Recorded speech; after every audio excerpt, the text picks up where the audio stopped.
E pela segunda vez a lei é repetida ao povo, agora a uma outra congregação, não aos que viram o que Deus havia feito, libertando-os do cativeiro e abrindo o Mar Vermelho, mas uma geração que também nasceu no deserto. Capítulo 5 do livro de Deuteronômio, verso 6. Nós vamos ler o 6 e depois nós leremos verso 8 até o verso 10.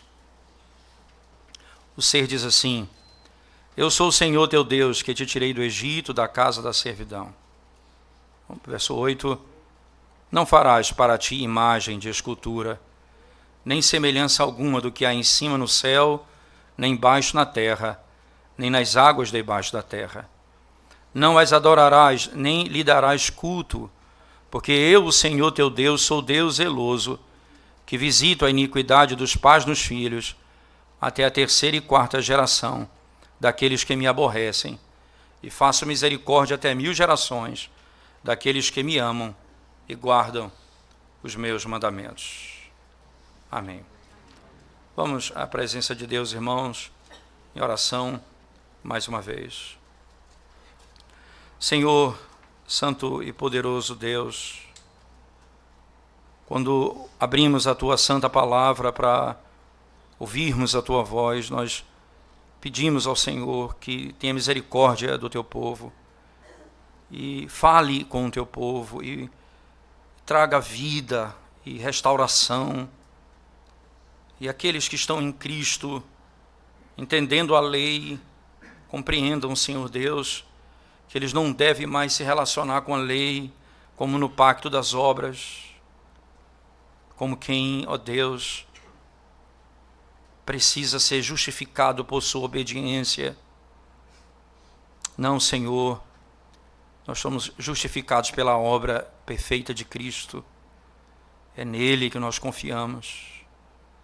Mas como o nosso Redentor, o obediente Filho do Deus Altíssimo, mesmo declarou: aquele que me ama, guarda os meus mandamentos. Ensina-nos a amar a Tua lei e viver de acordo com ela. Assim também, Senhor, aqueles que não Te conhecem nessa manhã, que a lei cumpra o propósito dela, de revelar o estado da sua alma e como ela precisa de Cristo. E como Deus é perfeito e como nós somos pecadores imperfeitos. E que sem Cristo não haverá esperança para ela. Cumpre o propósito da Tua palavra. Traz salvação no nosso meio e conforto à Tua igreja. Em nome de Jesus. Amém. Irmãos, é importante nós rapidamente fazermos uma pequena explanação, que você sabe que dentro dos 10 mandamentos, como está exposto na Escritura, a Igreja Católica Romana, ela não usa o segundo mandamento como parte do segundo mandamento. O terceiro mandamento torna-se o segundo mandamento, e o 10º mandamento ele divide em 2 partes, para que cumpra-se 10 mandamentos. Então é óbvio que a intenção da Igreja Católica nesse sentido, entenda, da Igreja Católica Romana, é bom frisar isso, a Igreja Católica Romana, porque nós somos católicos, não é? A Igreja é católica, a Igreja é universal, não é? Então a Igreja Católica Romana ela vai estabelecer um princípio, ela vai excluir o segundo mandamento, para que não fique e tire o peso sobre eles da prática do erro de fazer imagens e ensinar o erro à Igreja. E com isso, eles vão mudando a própria revelação bíblica. E o 10º mandamento eles dividem em 2 partes, para poder completar os 10 mandamentos como conhecido por todos. Mas é claro, e a Escritura nos parece tão clara, quando ela diz isso, que o primeiro mandamento é: não terás outros deuses diante de mim. E o segundo mandamento é: não farás para ti imagem de escultura. Não farás para ti imagem de escultura. O primeiro mandamento, ele fixa no objeto do culto. Isto é, a quem eu devo adorar. a Deus, unicamente a Deus, e não a outro. E que Deus eu devo adorar? Ao Deus revelado na Escritura, o Criador dos céus e da terra, o Deus triuno, todo-poderoso. O segundo mandamento, então, ele não fixa mais em quem eu devo adorar, mas a maneira que eu devo adorar. Como eu devo adorar o Deus que eu conheço. Veja como o conhecimento diretamente implica em culto. O Senhor Jesus diz: vocês adoram o que vocês não conhecem, nós adoramos o que conhecemos. Então Jesus disse: Deus é espírito, e importa que seus adoradores o adorem em espírito e em verdade. O conhecimento dele implica imediatamente no modo como devemos adorá-lo. Então o escopo desse mandamento, ele nos leva à maneira externa de culto. Como devemos adorar a Deus na sua forma, como devemos nos aproximar dele. E por que isso, então, é tão importante para a vida da igreja? Não é? Interessante, o mandamento, como na maioria deles, ele é expresso de maneira negativa. Não é? Não farás para ti. Entenda que é muito claro que dentro do conceito da lei de Deus, onde há um aspecto negativo estabelecido, o positivo é imediatamente declarado. Então, se eu não devo adorar por meio de imagem, eu devo adorá-lo do modo como ele ordena. Você entende? Eu não vou adorar por meio da minha própria imaginação, do meu próprio entendimento, e aí construir um culto segundo o padrão da minha própria lógica, mas adorá-lo segundo o que ele ordena. Então, se no primeiro aspecto eu não devo adorá-lo por imagens, o segundo aspecto eu devo adorá-lo segundo o que ele revelou na sua palavra. Esse é um ponto fundamental. Eu não vou adorar a Deus segundo a minha própria imaginação, mas segundo ele ordena na sua palavra. E o que é proibido aqui, irmãos? O que é proibido nesse mandamento? Fazer imagens para uso religioso e culto ao Senhor. Fazer imagens para uso religioso e para culto ao Senhor. Isso nós precisamos entender, porque nós vamos ver que as obras de artes, ela têm um lugar nos museus, que elas são importantes ali, e que sejam apreciadas ali. Mas nunca você vai poder falar isso de uma obra de arte que expressa o ser de Deus, ou a pessoa dele. Mas qualquer outra coisa, seja o que for, que você faça imagem na terra, você pode usá-lo como princípio de um museu, em que você aprecia a arte, mas nunca a imagem do Deus Altíssimo, com fins de culto e adoração. Isso seria um equívoco muito grande. Levítico 26, eu queria, por favor, que você abrisse a palavra de Deus comigo. Levítico capítulo 26, verso 1. Diz assim a palavra de Deus: não fareis para vós outros ídolos, nem vos levantareis imagem de escultura, nem coluna, nem poreis pedra com figuras na vossa terra, para vos inclinardes a ela, porque eu sou o Senhor, vosso Deus. Não levante nada com o objetivo de se curvar a ela. Não faça nada com a intenção de se prostrar diante dela. Primeira coisa importante, irmãos, é as imagens de esculturas, elas são proibidas particularmente aqui. Imagens que são feitas de madeira, de pedra ou coisas semelhantes.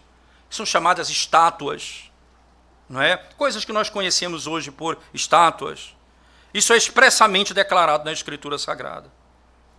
Não somente porque é próprio entre os idólatras mais conhecidos, a prática de se fazer deuses a partir da própria coisa criada, isto é, a partir daquilo que Deus mesmo criou, isto é, a árvore, não é, a pedra, eles usam a criação de Deus para fazer ídolos para eles mesmos, porque também eles representam o homem de maneira tão viva. Por meio da madeira, por meio da pedra, eles representam a imagem de maneira muito vívida. Em todas as partes, com seus membros, parece que nada está faltando neles. Eles têm olhos, eles têm ouvidos, eles têm nariz, eles têm mãos. Mas eles não podem falar, eles não podem tocar, eles não podem ouvir, mas eles são representados ali. e eles estão prontos para enganar aqueles que se curvam diante dele. Aquilo que eles se curvam é abominável diante de Deus.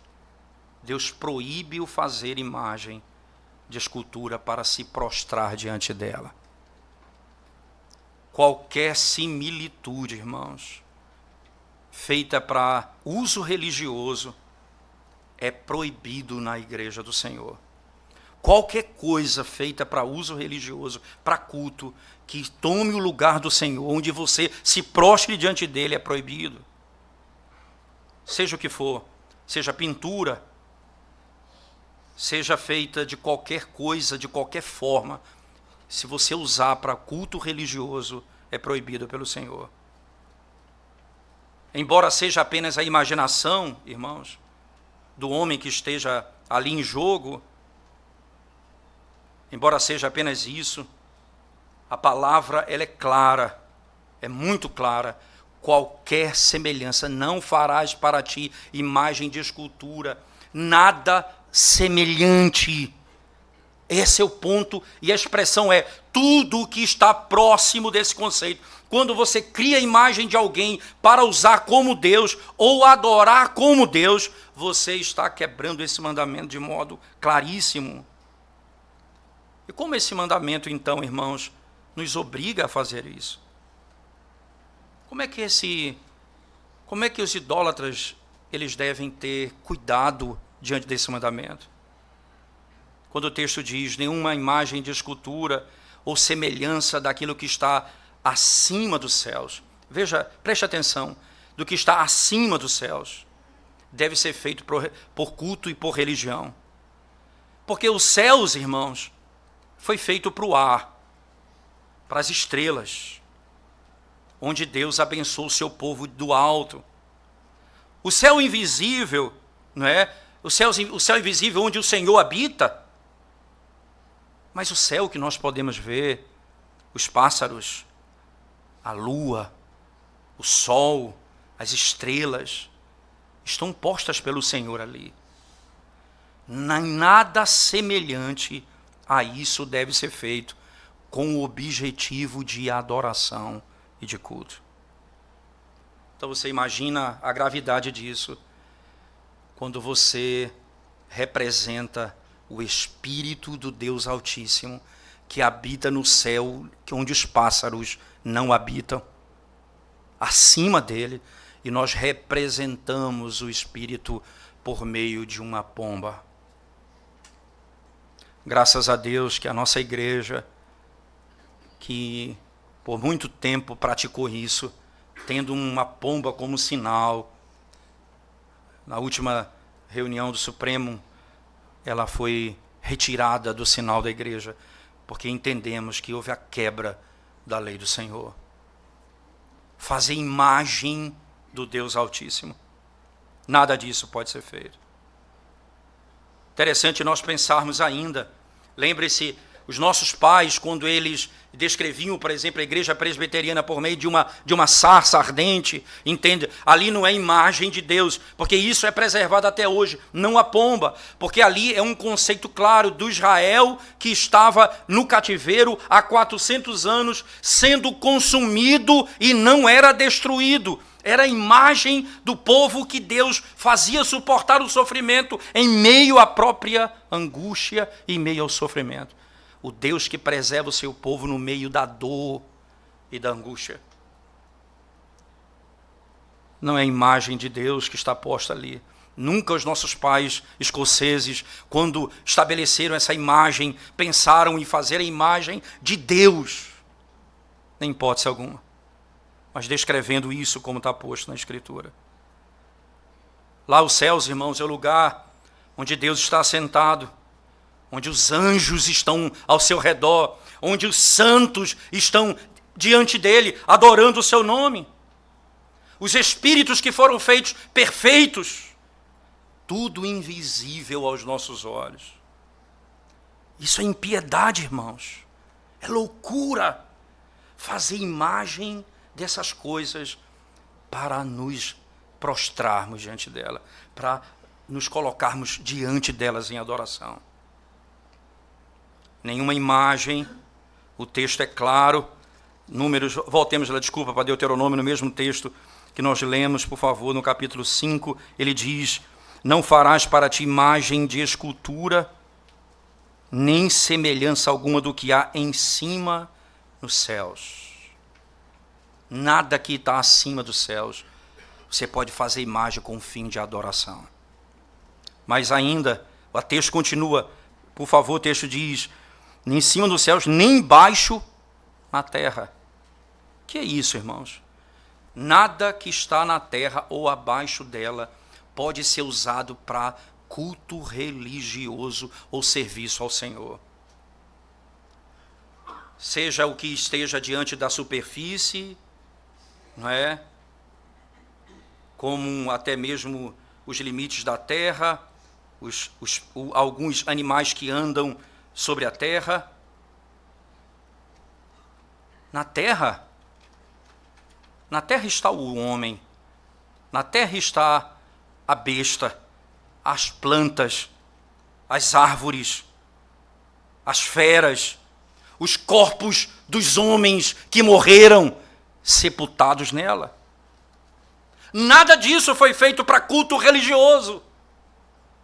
Animais, homens, árvores, plantas, peixes, homens sepultados, não foi feito para isso.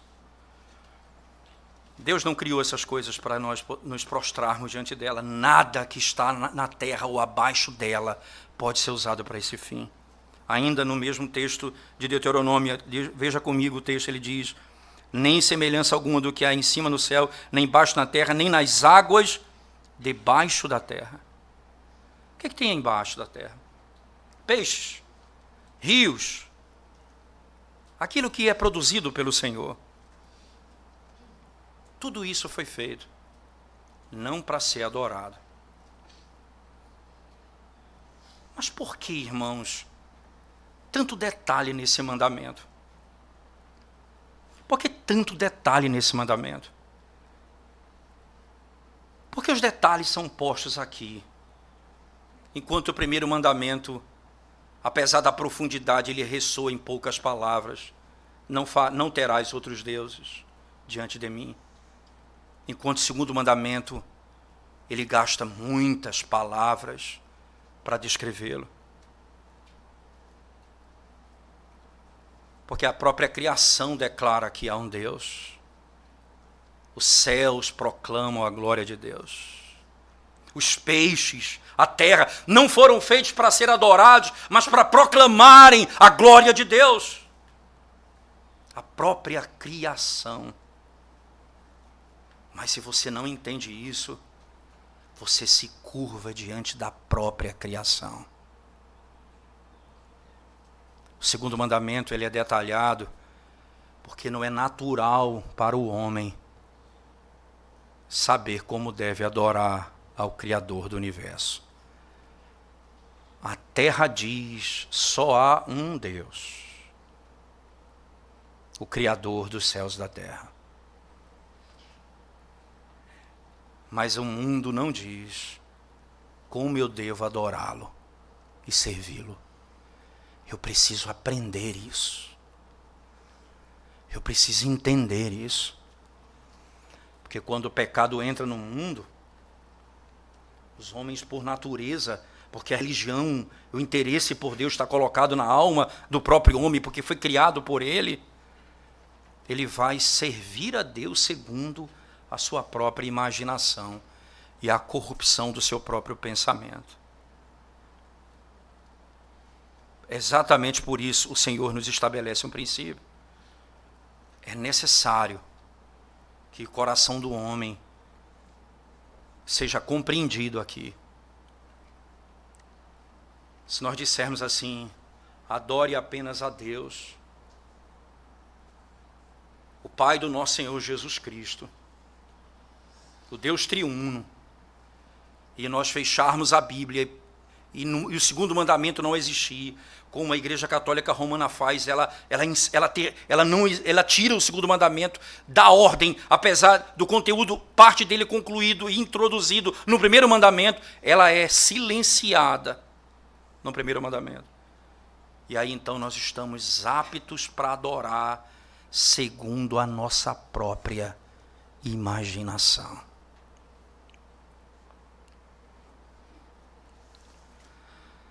De um lado, do catolicismo romano, você tem a adoração a Maria como sendo o ápice de todo o processo, a ponto de não serem chamados de cristãos, mas de filhos de Maria. E de outro lado, nós temos dentro da igreja evangélica um movimento cada vez mais distante da palavra, quando insere no culto aquilo que Deus não ordenou e transforma o culto em algo estranho à própria Escritura, porque eles praticam aquilo que Deus revelou a eles particularmente. De um lado, o pentecostalismo, de um outro, o catolicismo romano, os dois solapam um princípio fundamental da Escritura, que é: a Escritura é suficiente para me dizer do modo como eu devo ser salvo, viver, cultuar e andar nesse mundo em sociedade.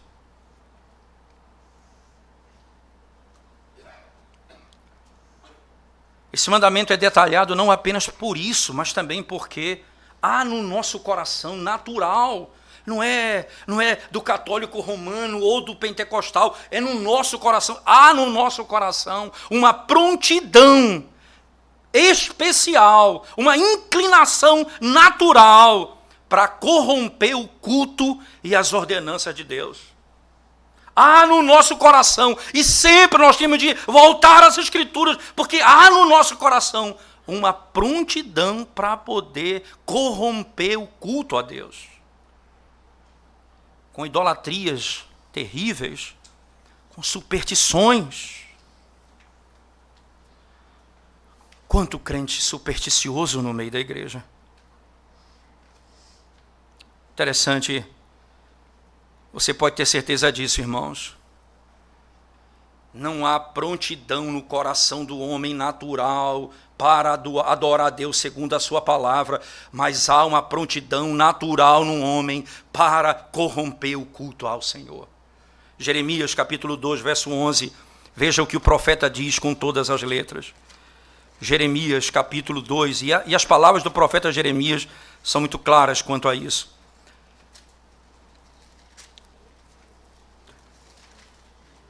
Verso 11 do capítulo 2 de Jeremias diz assim, palavra de Deus: houve alguma nação que trocasse os seus deuses, posto que não eram deuses, todavia o meu povo trocou a sua glória por aquilo que é de nenhum proveito. Me mostre uma nação que abandonou as suas idolatrias naturalmente, mas eu mostro que o meu povo abandonou o culto verdadeiro. Eu mostro que o meu povo, onde há inclinação natural. E é interessante isso porque, não é? Esse é um mal terrível, porque se você não tem esse princípio muito claramente exposto na Escritura, você vai perceber algo muito claro na nossa conduta nisso. É que nós, como falei domingo passado, nós usamos verdade contra a verdade. Isso é muito sério, irmãos. Olha, a hermenêutica é uma coisa seríssima. Por isso, quando alguém ela se coloca no poder de interpretar a Escritura, que não tem base de conhecimento doutrinário, linguístico, não conhece a história, e é simplesmente alguém que se coloca como intérprete da Bíblia sozinho. Eu me lembro de Satanás, então, que usou a Bíblia para combater Cristo. Está escrito. Está escrito. O que Satanás faz, irmãos? Ele tira o texto fora do contexto mata o autor. E o texto que simplesmente tem um único sentido, passa a ser polissêmico, isto é, passa a ter muitos sentidos. Cada um vai utilizá-lo segundo o seu próprio interesse, segundo a sua própria história. As pessoas confundem que a Bíblia ela é aplicada a diferentes contextos, mas não que o sentido dela pode ser muitos. O sentido dela é único. É o simples. Veja se não é a hermenêutica que transformou a Idade Média numa prática de idolatria. A alegoria foi a tese central hermenêutica da Idade Média. Qual a consequência final? Um culto cheio de idolatria. Quando se usa a palavra por meios de interpretação equivocada. Então deixa eu dar um exemplo prático para você. No texto sagrado, obviamente. Lembra-me da narrativa do capítulo 32 a 34 de Êxodo, quando Israel constrói um bezerro de ouro, quando Moisés está no monte e se demora lá na presença do Senhor. Quando Moisés desce então do monte, e ele vê aquilo que, você sabe que o bezerro de ouro estava diante deles, e ele olha especificamente para Arão, o sacerdote, e disse: o que é isto que fizeste com o povo? Capítulo 33. Arão disse: tu sabes, Moisés, que o povo é inclinado para o mal. Que constatação verdadeira, mas aplicada de forma errada. Foi o que ele fez. Veja como é sério isso, irmãos. Eu lembro do Salmo 103, quando diz as palavras do salmista, dizendo: ele bendiz a minha alma, o Senhor, e tudo que a mim bendiga é o seu santo nome. É Ele quem perdoa as nossas iniquidades. E lá na sequência, depois do perdão, ele diz: Ele tem misericórdia de nós, porque Ele sabe que nós somos pó. Veja como você pode usar a verdade do que nós somos, não para explicar o nosso pecado, mas para mostrar a misericórdia de Deus para conosco. Você não usa essa verdade para implementar erros na igreja. Ora, o nosso coração é inclinado para o mal, então nós vamos adorar a Deus segundo o nosso coração. Isso é uma lógica plausível? Não é. Se Arão soubesse dessa implicação, ele deveria ter dito assim ao povo: é porque o seu coração é inclinado para o mal, é que nós não vamos adorar segundo o seu coração, nós vamos adorar segundo a lei que Deus nos deu. Não faremos para nós imagem de escultura. Eu preciso de algo mais firme para pisar. Eu preciso de algo mais sólido para firmar o meu pé. Não pode ser o meu coração. Não pode ser meu pensamento, não pode ser minhas ideias. É algo mais sólido que eu preciso pisar. Senão a igreja rapidamente se tornará idólatra. Rapidamente. Porque é para lá que o nosso coração se inclina. E como Satanás faz, o nosso coração se torna pronto a praticar o que ele ensina. Veja só, e é importante entender que ele não começa dizendo: eu vou fazer isso para poder transformar vocês em idólatras. Ele começa dizendo: as suas ideias são muito boas. Tem igreja que tem crescido com esse trabalho. Olha, eu estou impressionado como isso tem dado resultado em determinados meios. Pratique isso, porque isso vai dar muito resultado. E de repente, nós encontramos pessoas que vão pelas igrejas pregando um modelo que eles descobriram que deu certo, E vai funcionar em todas as igrejas que praticarem esse modelo. O Senhor está dizendo: não farás para ti imagem de escultura que está acima, que está abaixo, na terra nem abaixo da terra, nas águas. Não farás imagem de escultura, porque o nosso coração é inclinado para o mal. É assim, irmãos, nos nossos dias entre os romanos e outras igrejas. Como também na igreja da Inglaterra na época e hoje, que é a igreja episcopal também. Nas igrejas gregas, que é a igreja ortodoxa, também é assim. O mesmo princípio. Qual é o grande inimigo deles, do catolicismo romano e da ortodoxia grega? E em tese do episcopalismo, qual é a grande tese? A Bíblia não é suficiente. Caminhos diferentes, mas a tese é a mesma. A Bíblia não é suficiente. Um ortodoxo grego, se você sentar com ele, ele vai começar do início ao fim, tentar lhe provar que a suficiência das Escrituras e o sola Escritura é maligno. Porque se for de Deus, eles estão condenados.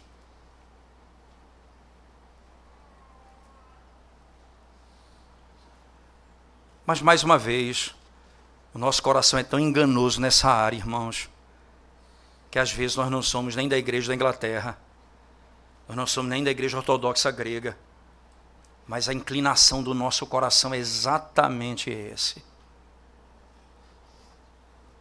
É querer cooperar com a revelação divina, querendo implementar coisas na igreja que não foram ordenados pelo Senhor.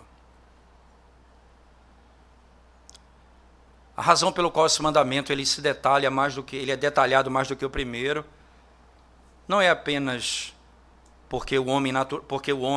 porque a adoração a Deus precisa ser revelada, e não apenas porque o coração do homem é inclinado para a corrupção da idolatria, mas porque também é natural para o homem desejar ver aquilo que ele adora.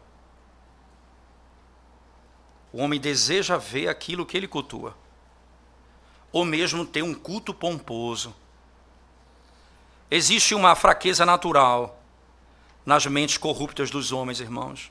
Existe uma fraqueza natural nas mentes corruptas dos homens, quando eles são impressionados facilmente por ídolos e imagens no culto público, prontos para ver alguma divindade nas coisas que eles veem, pronto para depender delas. Mas ainda existe um zelo que acompanha a idolatria. Existe um detalhe que acompanha a idolatria. É a multiplicação de deuses. Não fica num único Deus. Eles têm vários. Na realidade, eles têm um para cada dia. Eles têm um que vai socorrê-los a cada dia. Não basta um. Um que vai ajudar você no casamento, um que vai ajudar você quando tiver perdido, quando perder alguma coisa, um que vai ser o do motorista de táxi, um que vai ser do caminhoneiro, um que vai ser para aquilo, um que vai ser para dormir, um que vai ser para acordar. É uma fábrica que não para. É por isso que o mandamento ele é detalhado, porque ele diz: estanca o teu coração. Estanca a fonte do teu coração. Não deixa o teu coração colocar no culto a Deus aquilo que você deseja. Faz aquilo que Deus manda. Jeremias 50, verso 38. Abra sua Bíblia comigo, por favor. O profeta que lida com esse tema muito bem. Jeremias capítulo 50, verso 38.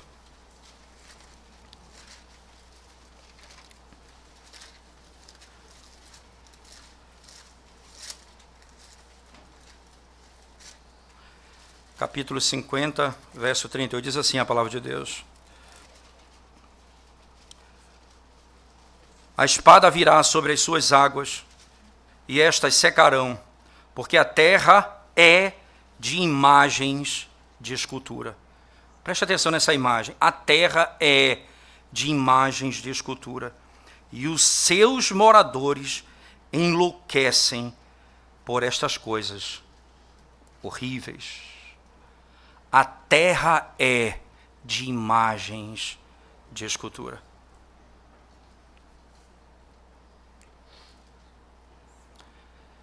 Interessante você pensar nisso, irmãos. A religião que imprime no coração dos homens um desejo por idolatria, certamente é inimiga de Deus. O Salmo de número 106, verso 36 a 38, Salmo 106, 36 a 38, diz assim a palavra do nosso santo Deus: deram culto a seus ídolos, os quais se lhes converteram em laços, pois imolaram seus filhos e suas filhas aos demônios, e derramaram sangue inocente, o sangue de seus filhos e filhas, que sacrificaram aos ídolos de Canaã, e a terra foi contaminada com o sangue. Deram culto a seus ídolos, os quais se lhe converteram em laços, em armadilhas. E o verso seguinte: imolaram seus filhos e suas filhas aos demônios. Que coisa interessante. E aqui a expressão aos demônios. Não existe um culto neutro. E aqui é importante nós entendermos, existem igrejas cristãs genuínas que praticam no culto aquilo que Deus não ordenou, mas eles são servos de Cristo, eles não estão oferecendo a demônios, eles pecam por não cumprirem o princípio do sola Escritura, é verdade, mas eles não são tratados aqui como aqueles que oferecem culto a demônios. Nós estamos falando aqueles que de maneira categórica, ao cultuarem ao Senhor, o fazem por meio de imagem de escultura. E adoram a criatura no lugar do Criador. Eles multiplicam seus deuses. Interessante, os romanos têm os seus ídolos e imagens das coisas que estão nos céus, de Deus, de anjos, de santos. Mas eles não querem a rainha dos céus como os pagãos queriam. Veja que coisa interessante. Eles dizem: nós não adoramos a rainha do céu como os pagãos.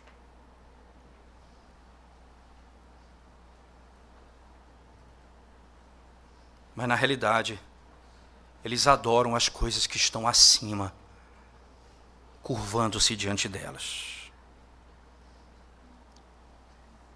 A terra está cheia da imagem da cruz. A terra está cheia de relíquias. A terra está cheia de imagem de mortos. A terra é feita de ídolos. Eles encheram a terra de idolatria.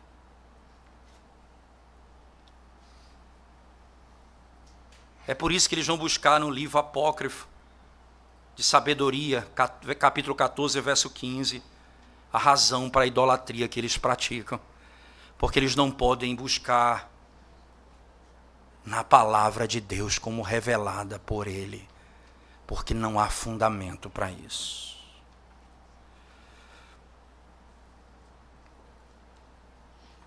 Interessante pensar nisso, porque imagina um pai amargurado com a morte do seu filho, faz uma imagem do seu filho morto Então, primeiro ele vai honrar a imagem daquele morto, e posteriormente eles vão dizer: eu pedi para ele um negócio, ele me fez, eu vou canonizá-lo, ele é um santo. É assim que começa. Porque você não entende que aquele que está em Cristo, quando morre, ele entra na presença do Senhor, e desejo estar com aquele que eu amo, na presença do meu Senhor, que eu amo ainda mais. Mas não funciona assim na mente desses. Perceba, irmãos, várias doenças, vários países, vários tipos de coisas, você tem um santo, um Deus para pedir socorro. Os pagãos têm os seus deuses para os marinheiros, para os pastores, para o marido. A igreja romana tem São Nicolau para o marinheiro, São Vendolim como pastor, João Batista para casamenteiro, Santa Madalena como daquela que é para as prostitutas. Que coisa, irmãos. Cada um para determinado fim. A terra, ela se enche de ídolos. Não tem fim.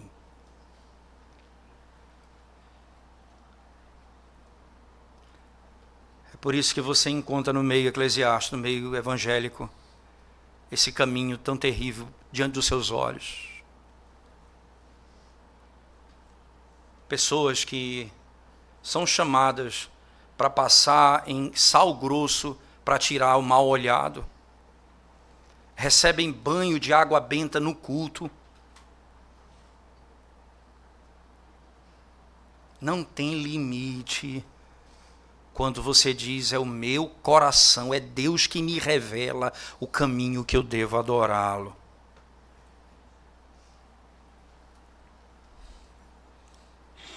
Havia um santo para cada país. Na Escócia, St. Andrew. Na Inglaterra, George. São Patrick na Irlanda, Denis na França, Tiago na Espanha. Perceba, um para cada país. A terra, ela se enche de ídolos. Países, cidades, localidades, necessidades pessoais, tudo, cada coisinha, eu vou enchendo o ídolo. Porque eu disse que eu seguiria o meu coração e não a palavra de Deus. Preste atenção nisso, irmãos. Deus tem um zelo particular com o seu culto. E Ele abomina a idolatria. Deus zela pelo seu culto. E você vai ver na sequência, quando formos trabalhar em outro momento, a sequência desse texto, ele vai dizer que ele vai amaldiçoar e vai abençoar. Veja o zelo que Ele tem pelo seu culto. Aqueles que praticam o que Ele ordena e aqueles que odeiam o seu nome, esses serão tratados como Deus designa na sua palavra, porque corrompem o culto ao Senhor.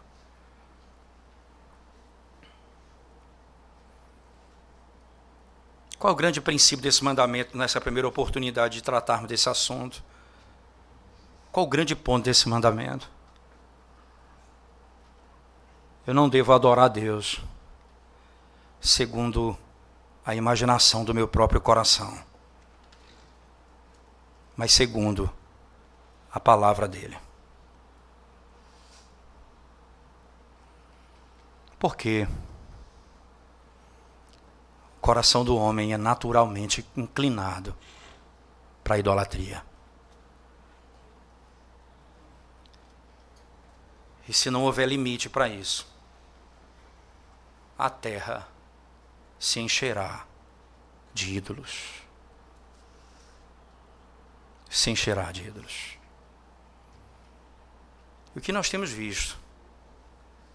A terra cheia de ídolos. Deus então estabelece que isso deverá ser estabelecido como uma maneira positiva como eu devo adorá-lo. Adorar essas coisas é pecado, irmãos. Inclinar-se a essas coisas é pecado. Seja todo o corpo, seja de alma, seja o joelho, seja como for, prostrar-se diante dessas imagens é pecado. Às vezes a pessoa pensa assim, isso é um pequeno gesto, não importa. E aí, o que importa é o meu coração. Aí a pessoa se apega ao primeiro mandamento que fala é o conhecimento de Deus. Ora, se fosse o meu coração fosse apenas o que importasse, o segundo mandamento seria desnecessário. Aí então eu pergunto a Mesaque, Cedraque e Abednego, que tolice. Poderiam ter se curvado e diziam assim, nosso corpo vai se curvar, mas a nossa alma vai ficar de pé. O meu gesto revela o meu coração. A minha postura revela em quem eu confio. O baixar a cabeça revela a minha submissão àquilo. O ficar de pé numa prática de culto idólatra é dizer, eu confio junto com vocês. Se o aspecto externo não fosse tão importante, o Senhor teria deixado isso de fato à mercê do nosso próprio coração. E você sabe onde vai dar o nosso coração. Prostrar-se diante deles é pecado. Porque o nosso Deus é Deus zeloso. E Deus zela pelo seu culto nos seus detalhes. Interessante que os papistas vão dizer assim para você. Então por que você se curva diante de um governo civil? Isso não é idolatria também? A Bíblia fala que nós devemos honrar os nossos líderes.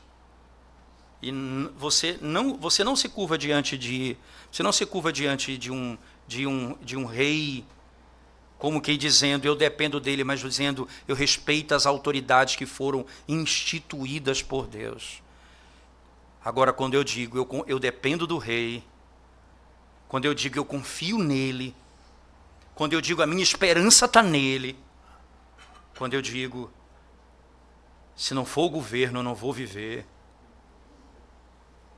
aí eu me tornei um idólatra. Eu passei da ordem que Deus deu para algo que ele proibiu. É como, por exemplo, você pedir bênção aos seus pais, não é? Ainda hoje dificuldade de me desvencilhar disso. De vez em quando me pego falando com minha mãe, meu pai, por telefone, um homem dessa idade, e peço a bênção a eles. Meus pais nos criaram assim. E antes de nós dormirmos, nós íamos ao quarto e dizia, benção, pai. Dizia, Deus te abençoe, meu filho, Deus te guarde, Deus lhe proteja, Deus lhe dê uma noite de paz. Era a bênção do meu pai sobre mim. Bênção que os pais deram aos seus filhos. Isso não é idolatria, eu não dependo do meu pai como Deus. Eu dependo dele como meu pai, como todo filho depende do seu pai. E como todo súdito depende do seu rei. Mas não como Deus. Como princípio de inferioridade e superioridade que o 5º mandamento nos ordena. Honra teu pai e a tua mãe. Mas ele não diz, faça deles o seu Deus. São princípios fundamentais que nós podemos aplicar muito claramente à nossa vida. O Senhor diz, não os adore. E aí, você vai ver no meio das igrejas romanas, eles dizendo, nós não adoramos nossos santos absolutamente, nós adoramos relativamente. Engraçado, nós não adoramos, aí você tem outro que diz assim, nós não adoramos, nós veneramos, você vai para o dicionário, são sinônimos. É como, por exemplo, a imagem de uma foto de um parente que morreu e eu tenho na minha cabeceira. Desde quando você leva um parente em procissão na rua? Para os outros pedirem a ele, desde quando isso?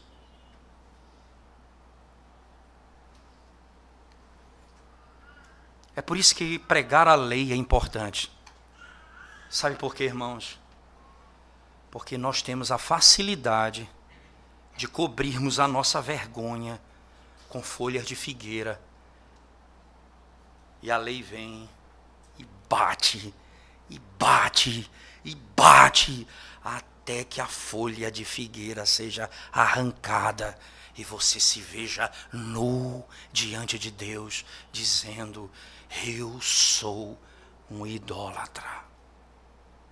Eu preciso da misericórdia de Deus. Onde está a sua misericórdia?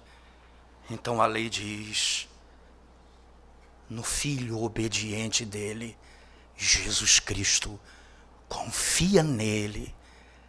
Então o Pai vem e te veste com a pele do animal e você está livre da condenação eterna. Mas enquanto a lei não for pregada, você vai continuar coberto com folhas de figueira. Esse é o teu coração. Essa é a nossa inclinação. Isso é o que a lei exige de nós. E contra isso, nós devemos nos submeter à palavra de Deus, tão somente.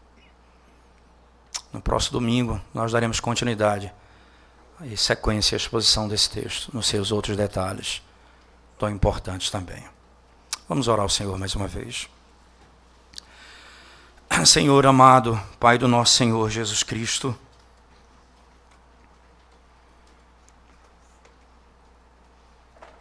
aquele que os apóstolos dizem, revestivos do Senhor. Essa é a nossa vestimenta, ó Deus. A tua justiça, a tua obra, a tua glória, o teu culto, o teu serviço. Nós temos que nos revestir de ti para poder fazer o que o Senhor manda. Precisamos te conhecer para andar de conformidade com os teus preceitos. Ah, Senhor, perdoa os nossos pecados. Há quanta idolatria no nosso coração, Senhor. Quanta dependência, Senhor, das coisas dessa vida. Quanta confiança em homens. A nossa confiança está no Deus único e verdadeiro, Pai do nosso Senhor Jesus Cristo, Deus triuno, Pai, Filho e Espírito Santo. Está em Ti, ó Deus único e verdadeiro, em Ti está a nossa esperança. E segundo a Tua vontade, nós queremos Te cultuar e Te servir. Em nome de Jesus nós oramos. Amém, Senhor.